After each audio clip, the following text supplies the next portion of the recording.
A new report has been published today, but is it good news for landlords and conversely for tenants? Hello, I'm Dominic Walker. Welcome to JMW's Inside Man YouTube channel.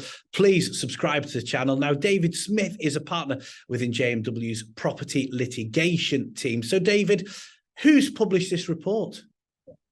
Yeah, so it's written by the Department of Levelling Up Housing and Communities Select Committee. And they are basically a parliamentary committee who has a general oversight function in respect to the DLUHC. And what they've done is they've written a report about the government's white paper on fairer renting, which is the big change in the private rented sector, and specifically is kind of known for getting rid of Section 21 notices and no fault eviction. And lots of people within that sector will want to know what the report says. So what does it say? Yeah, so this report isn't binding on the government. It's simply a set of recommendations, but they are very influential. It's a cross-party committee. So they've said a number of useful things. I mean, they're unsurprisingly really supporting removal of Section 21, and they have also said that they support the idea of no fixed-term tenancies, and they say they can see that some landlords will be concerned by this, but that on balance, they think the improvement in tenant security and so on is more important, and therefore landlords say is a reasonable price to pay. What they have said, and to some extent this is echoing some degree of concern in government since the white paper, is that the student sector should not be the same, and they're saying that fixed term tenancies should still exist for students, and there are particular exemptions that need to be thought about for them. At the moment, the government's not offering those to all private sector landlords. They're only proposing to offer fixed-term tenancies and student lettings to purpose-built student property.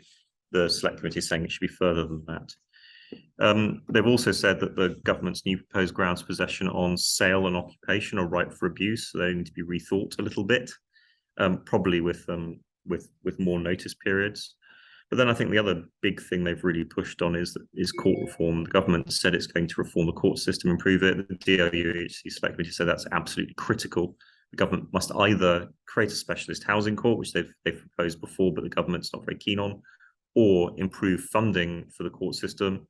And in fact, what they've actually said is that the government should approach the landlord sector and ask the landlord sector what level of court performance they would consider acceptable in terms of turning around possession cases, and commit to not getting rid of Section 21 until that level of performance has been achieved. So it's quite an aggressive push, really, in terms of court reform.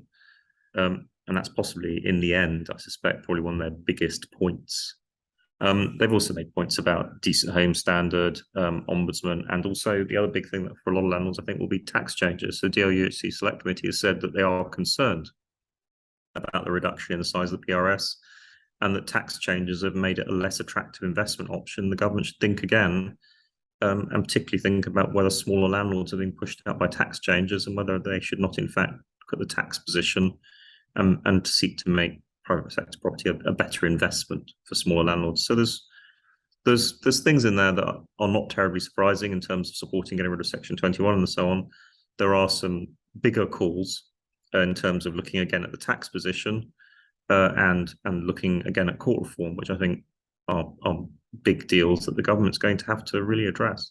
And private landlords will be well familiar with what Section 21 is and notice. But for anybody not aware, can you just explain what it is?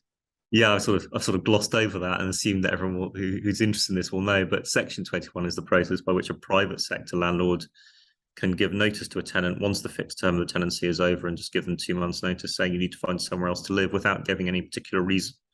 So it is sometimes called no fault eviction. In practice, most of the statistics show that landlords tend to use it where either the tenant is in breach of the agreement or where the landlord wishes to sell. But obviously it is abused by some landlords as well. And so it fulfills both a function for perfectly acceptable landlords, but it also fulfills a less acceptable function for bad landlords in order to harass and pressure tenants. And that obviously is something that should be got rid of. And do you think these proposals are bad news for landlords?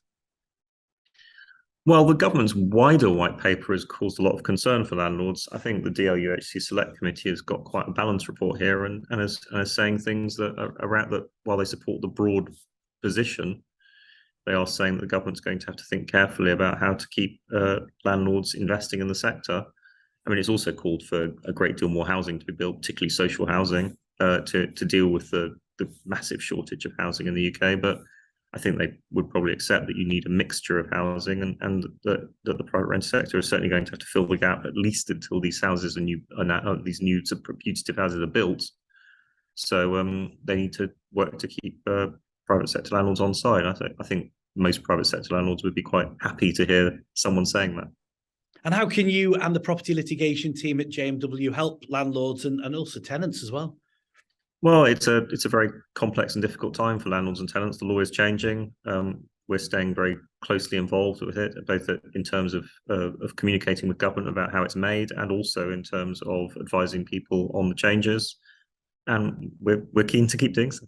David, thank you very much for your insight. And if you'd like to contact David, you can email insideman@jmw.co.uk or call 0161 82 81 999. Please also subscribe to the JMW Inside Man YouTube channel for the latest legal news, hints and tips. I'm Dominic Walker, JMW's Inside Man.